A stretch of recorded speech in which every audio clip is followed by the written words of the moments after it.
Hello there. My name is Monica Garcia, and this is Michelle Tomlinson. We are here today to talk about all things acting as usual, but today we have a very special guest. He has over 50 acting credits, including Longmire, 911, Animal Kingdom, and Marvel's Agents of S.H.I.E.L.D. He's also done films that scare me, Art of Deception, the Atticus Institute, and The Eye. Let's bring him in. He is a dear friend of Michelle's and mine, of ours. He's amazing. He's amazing. He's an amazing human. Yes, he's a very gifted actor, and he is an amazing human. Indeed. Let's bring him in. Welcome, Mr. Landall Goolsby. Hi, good morning. Thank you. That was wild. So good to see you both. Good to see you. Likewise, Landall. So thank you so much for joining us. We need an excuse to see your face, and so we invited you to join us. I'll always take an excuse to see his face, right? I'm glad to be here, and it's so good to see both of you. Mwah. Mwah. So Landall, lots of things to talk about. I had sent you an opportunity to have any questions or topics you wanted to, and you brought up one which I thought was really interesting about what do you think about judging a book by its cover, seeing people on TV that have certain features or ethnicities or whatever qualities, and they're immediately stereotyped. I know it's a business of stereotype, but seeing those stereotypes on TV, what is your opinion on judging a book by its cover like that? So whenever I started years ago, I had the idea that being pigeonholed was bad. You don't want to be pigeonholed because as actors, we are trained to be chameleons of certain things. We can do anything. However, TV and film is we tell stories with images, right? And sometimes when a role is quick, we have to know where this image fits. And for years, I was told by strangers where I fit. People on the street, strangers would ask me, "Hey, do you know how to fix my phone?" I would just be standing, waiting in line. A woman said, "My phone does this. Do you know why?" Now, why do you think she asked me? Of all people in line, why do you think she asked me? Because you look smart and knowledgeable of things. There is parts of me, my forehead, my glasses, the shape of my face makes people easily think that I could have a scientific or technological background. That is what I say, judging a book by its cover. Whenever it's a small role or sometimes larger, we have to telegraph to the audience where this person fits that is introduced on screen right now. We have to know exactly where they fit. So that's what I was meaning by that question, because I am fascinated by what I call our wrapper. If I were to say, I'm going to go get a candy bar and I want something with peanut butter and chocolate, I'm going to look for the wrapper that says peanut butter and chocolate on it, right? Mm-hmm. That's going to be Reese's. Now, if I get that Reese's and I pull it out and it's got nougat and white chocolate, that wrapper lied to me. I'd be angry. So is casting, in my opinion. They want our wrapper to match what they are looking for. Usually that's occupation. It's usually that's occupation. When roles are defined by their occupation, the wrapper needs to match so we understand where they fit. Because used to, television would be, 56 minutes? Mm-hmm. And now it's 43 minutes for an hour-long show. Around 43. So we have to know where people fit immediately. So that's what I enjoy, having that conversation. Just because sometimes in life we are told where we fit. Just like people, can you help me with my computer? Or friends of mine will call to ask, can you help with this? because even though they know me, they think I'm a highly technological person. I am not. My No, but you're brilliant. wrapper does not match the inside. Right. Nobody cares. Casting doesn't care. I have an additional question that is exactly in this thread, Goolsby. How does this inform when you take headshots? How does your, as you say, which I love, the wrapper, how is your wrapper informed when you take headshots? How does that inform what you choose to wear, what your thought process is for the different headshots that you take? This is something that we've talked a little bit about the importance of your headshot matching your essence, matching your wrapper.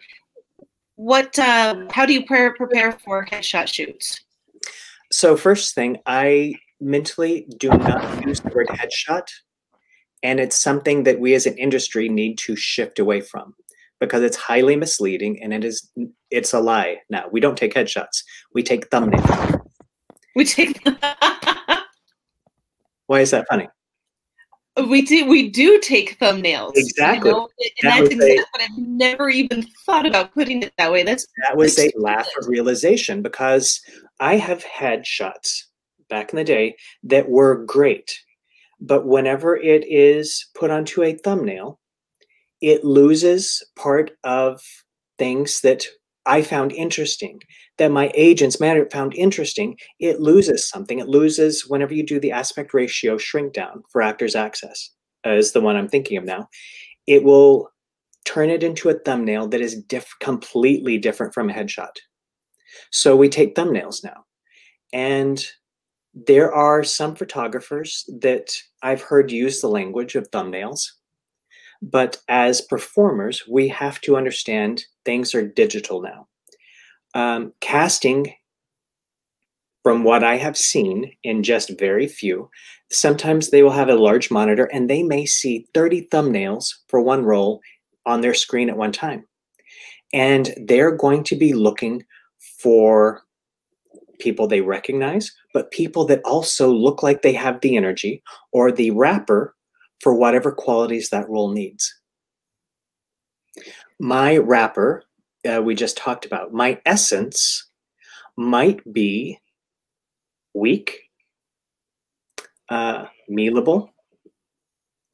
I might demure. I might, what's another word, Monica?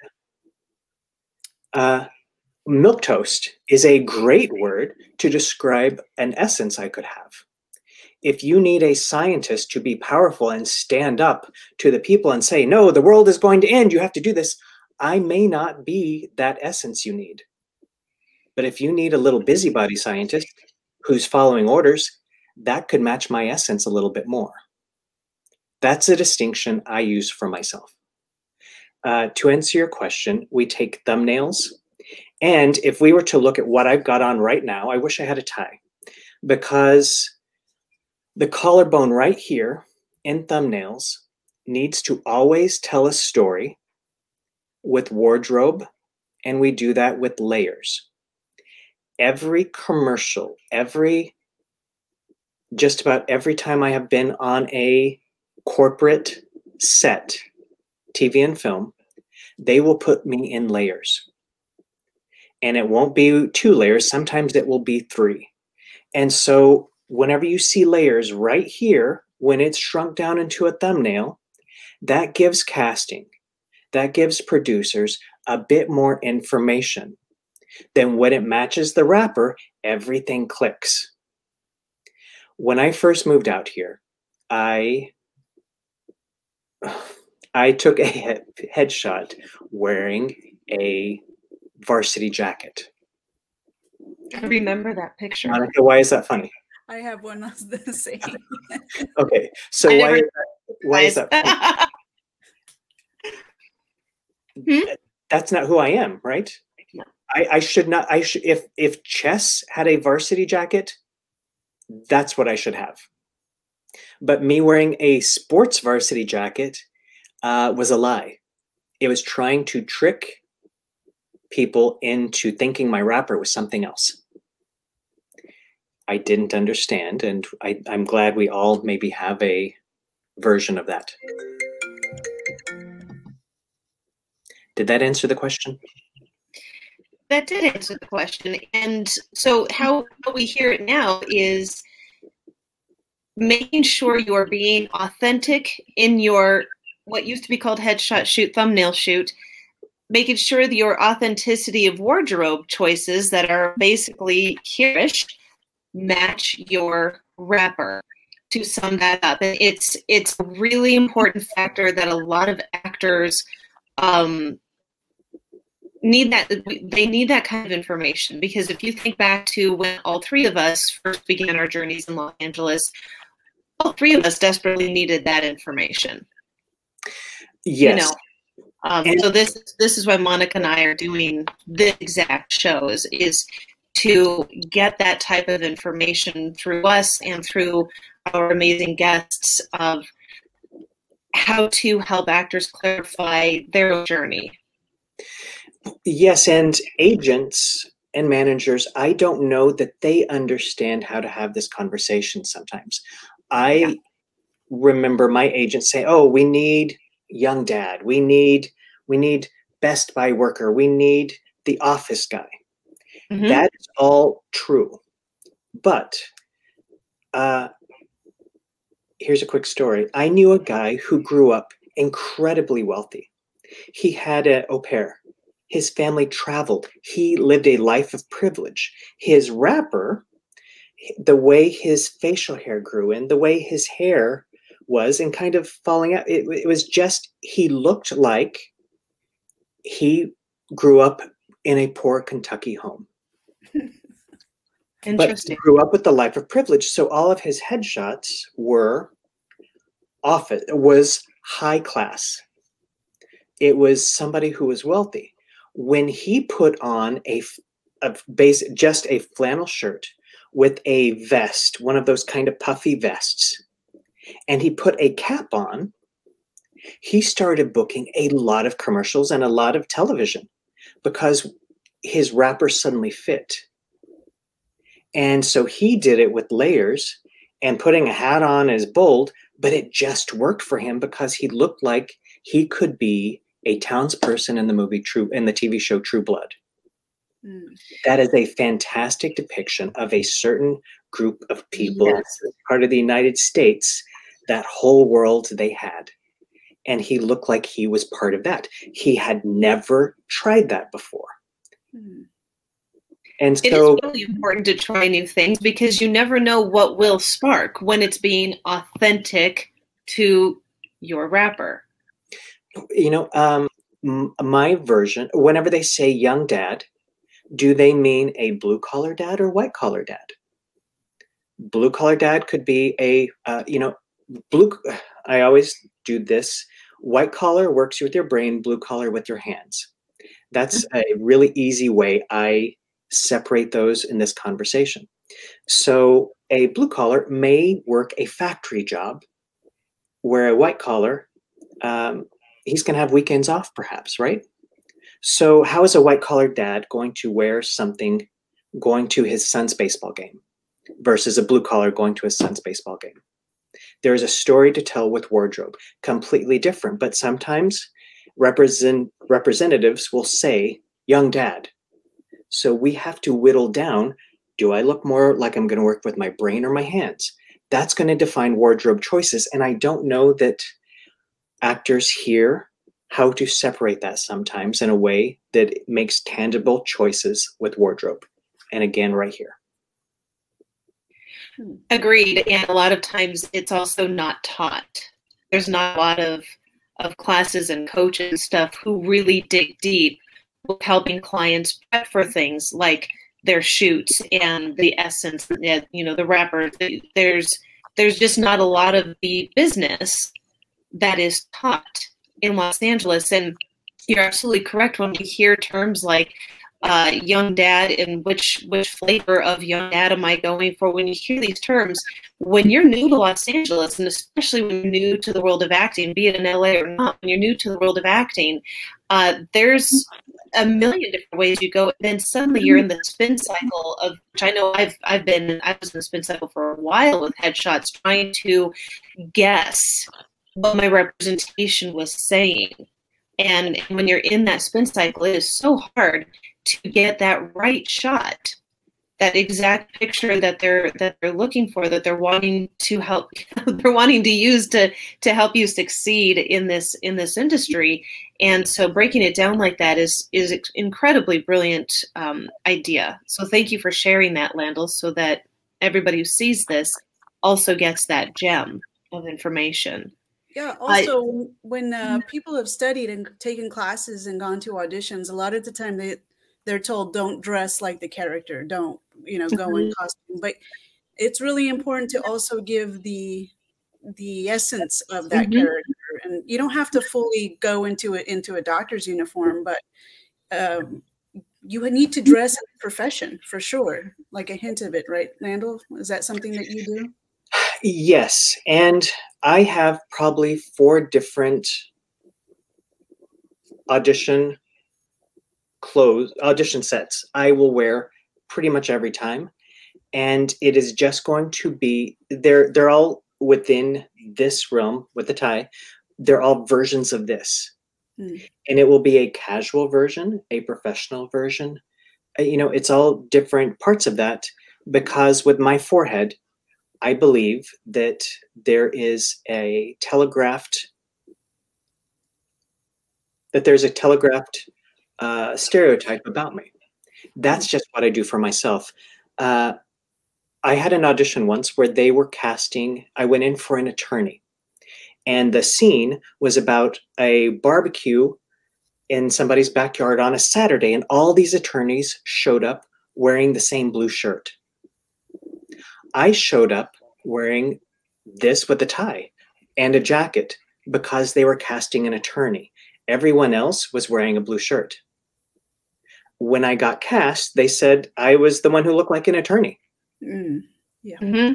On set, I wore a blue shirt. That's just one example to kind of go along with this. There's never going to be hard and fast rules, ever, ever, ever. But that is something I discovered, is I always stay what I just talked about, how I am I'm more white collar. Everything I wear, I keep within the white collar arena. Do I get auditions outside of that? Absolutely. Absolutely. But this is more of the bullseye I try to hit. Great. Do you have the clothes that you only wear for auditions? Do you know what I mean? Like, these are the audition clothes and they do not come out of my closet unless I have an audition. Like, would you wear what you wear for an audition? Would you wear that out somewhere on your average Saturday outings? Absolutely, because what I wear to auditions, I look good in and feel comfortable in. So I'm absolutely going to wear it out because I know it's something I feel comfortable in and I look good in. Thank you so much for saying that. Yes. And this is, if I was a t-shirt and jeans guy, which I love wearing t-shirts and jeans, but if I were to go out socially, I may not wear those all the time. I got off track. Never mind. I was trying to, but I was saying it. Yeah. I think I said it. I should have put a period on earlier. Never. Gotta watch that punctuation, G. Gotta watch that punctuation. All right, Michelle, you have a few questions for Landall? Yes. So, sometimes we get, there's times where there's not any kind of busyness happening with our business of auditioning and booking. And then there's times where it's a floodgate and we get, 10 auditions in 4 days and we have to tape them all basically at the same time while standing on our head and juggling with our toes. So, Goolsby, what's your shift in mindset that exists between a dry spell and the floodgate? How do you keep your mindset in a positive space, or do you? What happens mentally for you in between busyness times? Well, we had a pre-pandemic mindset where we had opportunities to network, where we had easier access to things than what we have currently. And I think on the other side of all this, we're going to have a hybrid version of things. I find joy whenever I postcard offices. I love to postcard. I love to postcard. However, casting is not in their offices right now. I might postcard in January just because it gives me joy and relief, because there's so much we don't have control over. I do have control over how I relay my message, how I give them information. I love postcards. I have been a fan of postcards, and it's been a good 15 years. I was at a garage sale a Saturday morning. I was in Hollywood, West Hollywood, at a garage sale, and a woman came up and said, "Landall Goolsby, I get your postcards all the time. I just haven't found the right role for you." Oh. It was just a shock, and I don't know who it was. In my memory, I don't really remember much. I don't know that I could pick them out of a lineup. I have no idea who it was. But she gave me information that something was working. Absolutely. My friend Monica Garcia sent me a picture when she was on the Fox lot. Monica, do you remember this? I do. I was just thinking of it. Yes, she sent me a picture. My marketing materials was slid under a casting director's door. She was in that office to audition. They put the mail there. My picture is wrapped around the outside, so you see it, and there was a rubber band. My picture is on the outside of it. You could not miss me. Right. And Monica took a picture of that and sent it to me. I have that hanging on my board. So that's what I do, because it allows me to communicate with casting and producers I do not know. That feels good. At this moment, we don't have that in a way we did before. So that is something I did to take care of myself. I am discovering that in the self-tape that we found ourselves in right now, I am preparing more. I am feeling better once I submit my audition. I feel in a better place because, you know, we can take several takes. We are now competing against people who may take 200 takes before they get one that they like. And that take could be highly competitive. And they could have what's the thing where your lines are going in front of you? Teleprompter. They could have a teleprompter to get through these 8 pages, and other people are just trying to memorize. And so it's competitive in a different way that is not my preference. Because whenever I used to go into the audition room, I loved to go in there, especially if I'd never met them before. I love to go into a new audition room. I miss that experience. And a lot of times I was highly competitive going in there for the first time. I knew who people were, and I would address them by what they had cast. If there was a show that they had done, I really liked this actor whenever he said this line. I know it was just one line, but it made me laugh. Or, man, he really fit in well. Or you discovered this actor back in this time, and oh my gosh, that meant the world to me. I love that performer. Those are all things I get to tell them that subliminally lets them know I'm part of this business. And I know who you are, and I'm glad that you're about to get to know me. Because that is a level of professionalism that sometimes I think gets by a lot of people. I remember going into some auditions and the casting director would say, okay, this show is about, and I'm thinking, I know that, and it's 3rd season, and you feel like you have to tell the actors what the show is about and who this person is. Eek. I get it. They just want to make sure everybody gets the information. But it just reminds me that not everyone is prepared with that information. How does that inform you to inspire other actors to prep for the auditions, say for a show that's in its 2nd or 3rd season, and they've never seen it? What is your suggestion for those actors? You just have to watch things. You have to get the tone. There was I don't remember the name of it. There is a show I auditioned for, and whenever I saw it, I'm thinking, oh my gosh, that's the tone? Holy cow. I was not anywhere in that world, not even a little. It helps to watch. The show hadn't aired whenever I auditioned, so you just kind of go in blind. There was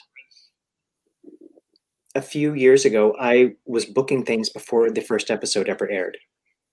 And you just go in and you take an adjustment. That's what I really miss when casting knows more information than we do. And they give us an adjustment to help get there with the tone. I really miss that in the room. You asked, how do I keep myself mentally ready, mentally prepared, and not down or depressed when we kept pressing send on all these auditions and nothing comes back. I always try to look to the future with headshots. What is something else I can do? If I'm not booking or if I'm not getting as many auditions, what do I have control over? I have control over my marketing materials and acting. So get into a class. Sometimes you tape an audition and you leave it all on the floor. And I've had more of those in the last 6 months than I think I've ever had. And they're larger roles, so it's a lot more fun versus the 1 or 2 lines that we sometimes get to do. I love any opportunity, but it's almost like an acting class now sometimes. And so a lot of times that's enough for me to think, okay, that got it out. I feel good. I feel really good about that. And if it doesn't go my way, I still feel really good about it all. I felt it was interesting, but I felt it was solid and good. Every now and then, there's just one that gets hung up, and an audition that I struggle to let go. And in those times, I just get sad. I just let it stay hung up for a bit. And it's, people say, people don't realize the amount of times we're told no, the rejection we get. And sometimes that rejection is just going to suck. So I personally just let the rejection suck. And then in a few days, usually you're on the other side, pick ourselves up. Here we go again. That's the most important part, I think, is letting yourself authentically just feel the thing, so that you do reach the other side of it. So it's also not affecting future auditions. Yep. What we hang on to becomes that U-Haul that shows up every audition after that. I noticed during the pandemic, I got stuck to my phone. And I think a lot of people did. And so I don't watch TV fully on. I let myself be distracted and the TV's kind of on. And in the last couple of months, I've started to focus on a few TV shows where I just watch when people enter, the guest cast. When they enter, what are they thinking? Whenever they say a line, I'm thinking, oh my gosh, that was interesting how they said that. I stop it and I play it again. And I think, what were they thinking when they said that line? Because if I saw this on paper, it would be easy to say, oh, I'm going to say this line angry. Well, actually, they weren't angry. They were disappointed. Or they weren't disappointed.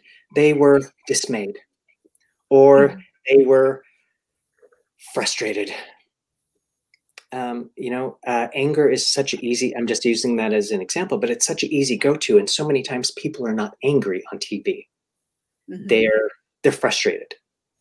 And so I just noticing the different layers. And that's what I'm trying to really pay attention to now is a lot. And I got to say, it's got to be, in my opinion, more hour-long shows that don't drop all at once. I love Netflix. Some of their TV shows just go by quick, and it's meant to fill time. I love Netflix. But I discovered that a lot of the shows, hour-long on cable, sometimes those are a bit more interesting than others. Yeah. I am going to have to agree. Yeah. Did that answer the question?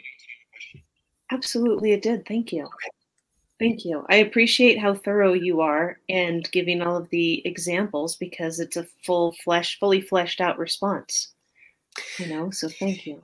There's Superman and Lois. The two leads, Superman and Lois. Bitsy Tulloch is doing such interesting work on that show. And I'm a big superhero fan, but we don't usually get to see the level of work they do in a superhero show. She's an interesting mom to two boys. Her husband is Superman, and she has a career, and she's a daughter. She gets her boys, she's trying to raise, she's doing such interesting work. The whole cast is. I tell people, I challenge them, watch the first 2 episodes and you'll understand about acting choices, because it's on the CW. And sometimes it's easy to say, oh, CW is a CW. They're doing really interesting work. And I just like saying that because it surprises people. And then so far, when people watch it, they say, you know what? That's actually really interesting what they're doing. And now I'm inspired to check it out. Monica, how about you? I might even watch it. I think I'm not kidding you. It's a well plotted show, but just the choices they make.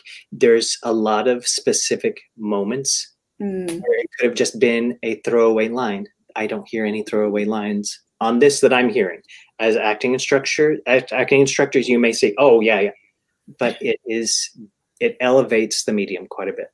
Yeah, I live for moments. I love that. I remember specific little tiny moments in performances that I've enjoyed through the years.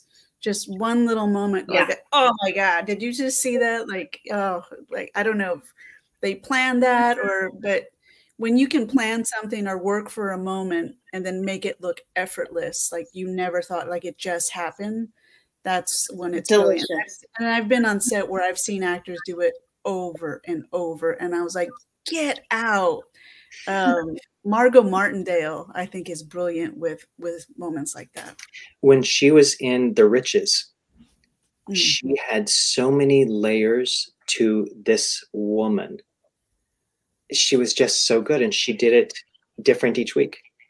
But The Riches is one of my favorites of her. Because her rapper, she looked like she should make moonshine in Kentucky. And she played that role in that one movie with the guy at the hat. Justified? Justified. She played that role in Justified, but in The Riches, she was a millionaire. Yeah. So once you get to a certain level, like Margo, you're going to work because your work is your work. And they don't need to acknowledge your rapper because it's Margo. Yeah. Yeah. One example I use, because Monica and I are at an age where we can remember. Kathy Bates originated a role on Broadway. Frankie and Johnny. Was it Frankie and Johnny? Yeah. And I think she won a Tony, or she was nominated. And then Michelle Pfeiffer did the movie version. Michelle Pfeiffer is not Kathy Bates. Michelle Pfeiffer cannot be that lived-in woman who looks a certain way. And that's what Hollywood will do, because Michelle Pfeiffer, once you get to a certain level, it all gets tossed out the window, because a lot of times if you're sexually attractive, there's no rules. We just want to see beautiful people. And Michelle Pfeiffer was really good in the role, but she was not the role if you had read the play. Yep, correct. Absolutely.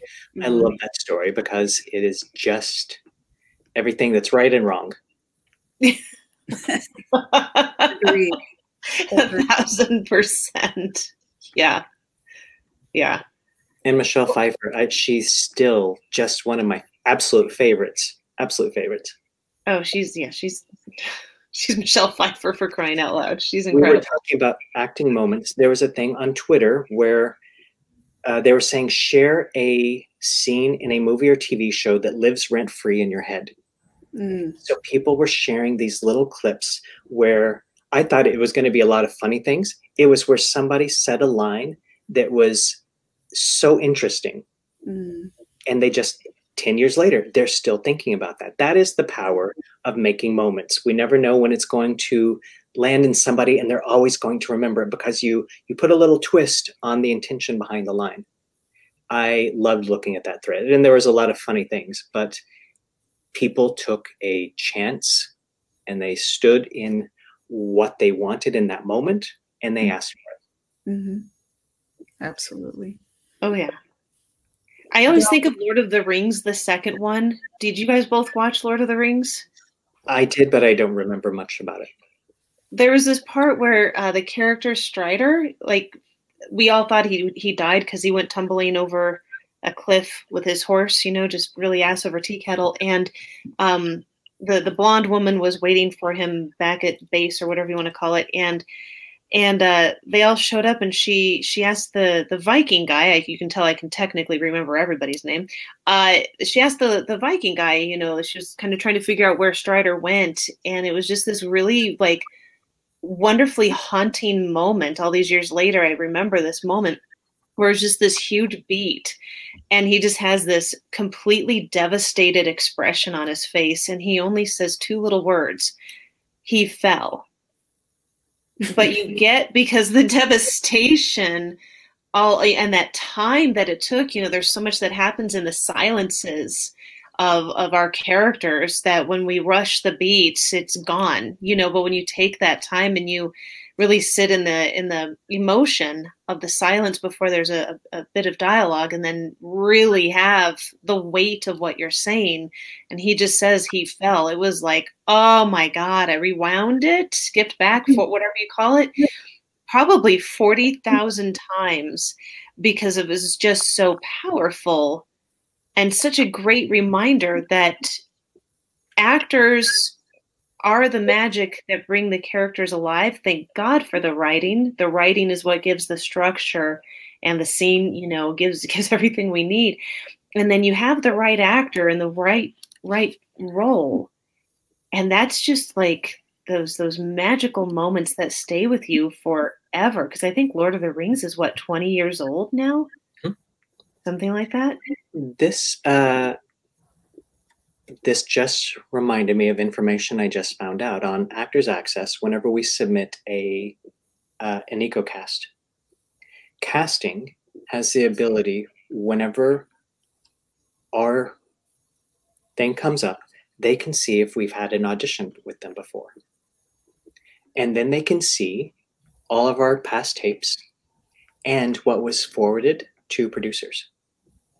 Oh. So do your best every time, because it's now possibly forever. And it's indelibly imprinted. Yes. And Erica Bream is on Twitter, and she posted a couple of years ago, they were doing a pilot, and they got this actor, and he was just right for it. And the producer wasn't on board. They kept bringing him back, and the producer suddenly got on board. Producer loved him. The network was not on board. And they did everything they could. They had the next level. Network said no. So he didn't get it. But he did everything they asked. Come back. Can you tape this? Can you do? He did everything. He didn't get it. And the next year, he's the lead of a pilot, she said, that is still going, incredibly popular. In that moment, whenever she was trying to get him on her pilot, he kept getting no.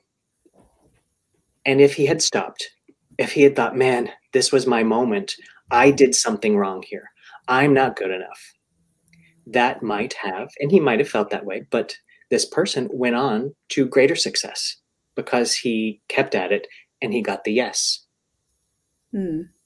And the pilot she did, she said, wasn't picked up. You just don't know. You just never know. But it made me think whenever you said, what do you do in the downtime? Yeah. Yeah, you got to trust the process.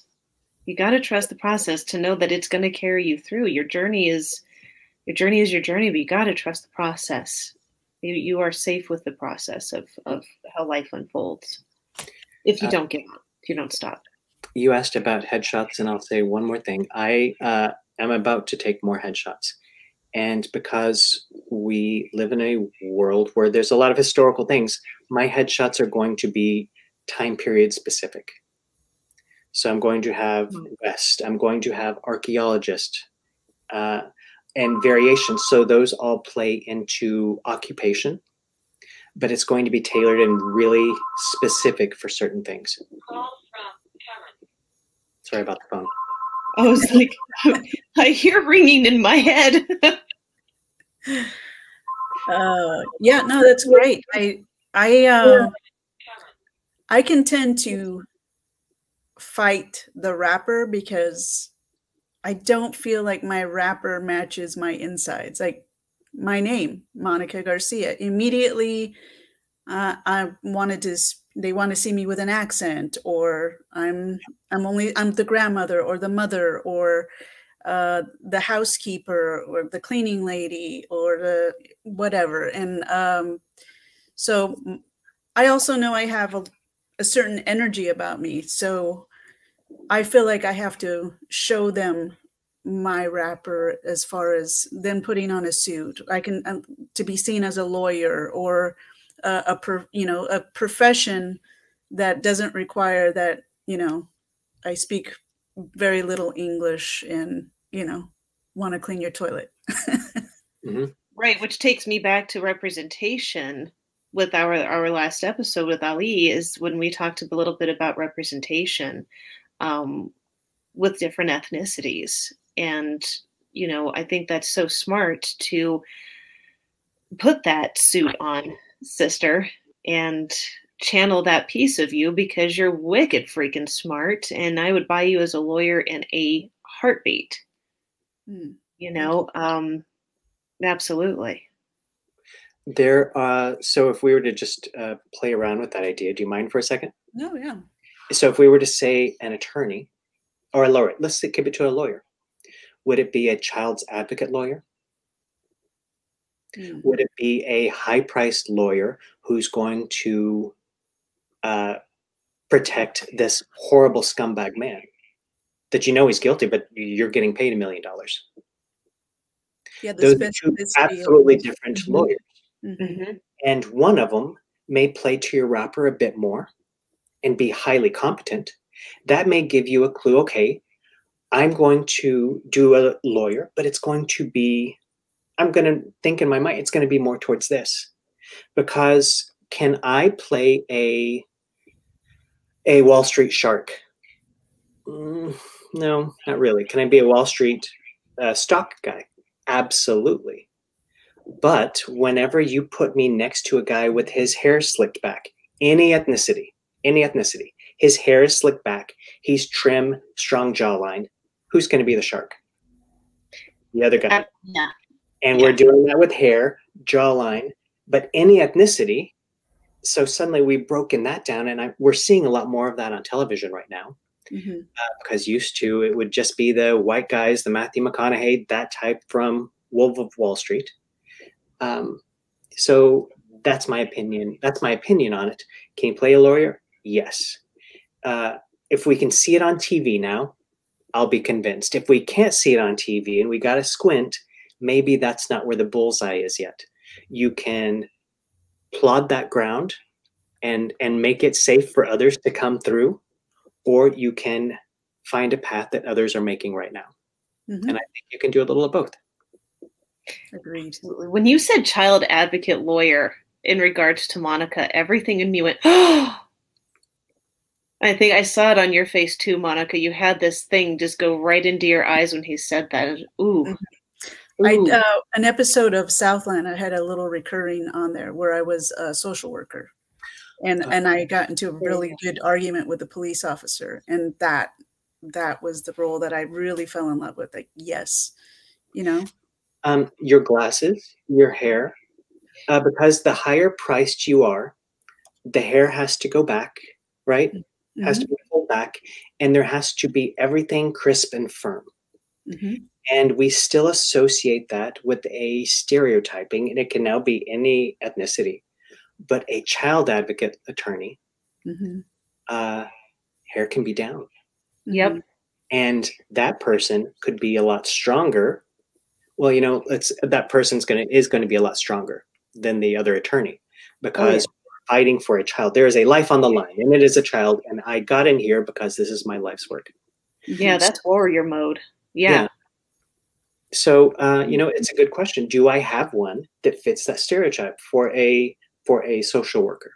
There's a social worker, and then there is a attorney, a child advocate. I just made that up, but they're both completely different wardrobe. Yep. Agreed.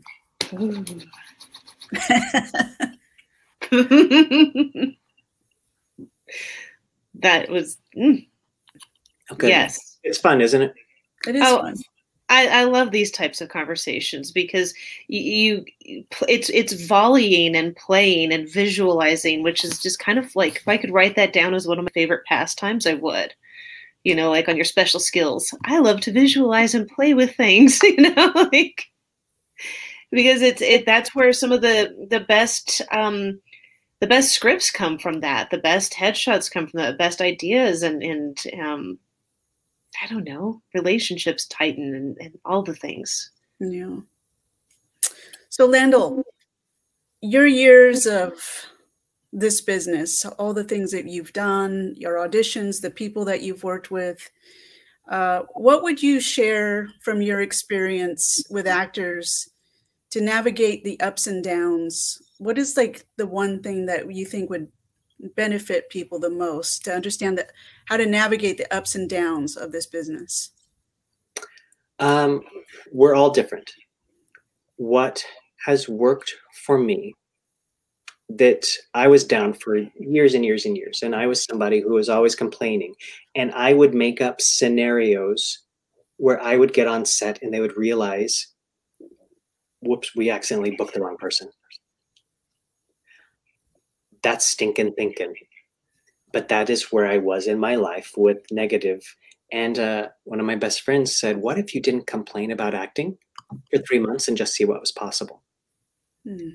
And I made it a goal to, every time I booked something and I was on set, I would know where my next acting gig was going to be. I don't know if this is answering your question, but whenever, oh, here it is. Around that time, I also thought, why am I thinking I'm going to get fired on set? What the heck is that? What am I visualizing? What am I creating? Whenever I decided I'm going to really believe in myself, that's when everything shifted. And I remember the day I put it on Facebook, and this little flag, and it said, I started to believe in myself. I remember that. And I didn't know what it meant, but I knew it scared me. And I thought, well, if I'm going to believe in myself, what do I need to do? Well, I need to start.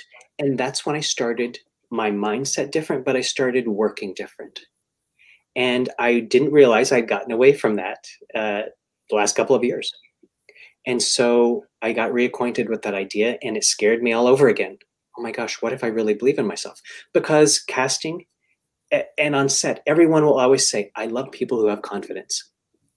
When you're auditioning, they want you to be confident because they can see it and they're thinking, oh my gosh, that's a person we want. When you go on set, be confident, not cocky, but confident.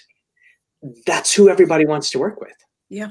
And then whenever you can shift and change, if there's any direction, be open to negotiation with the role.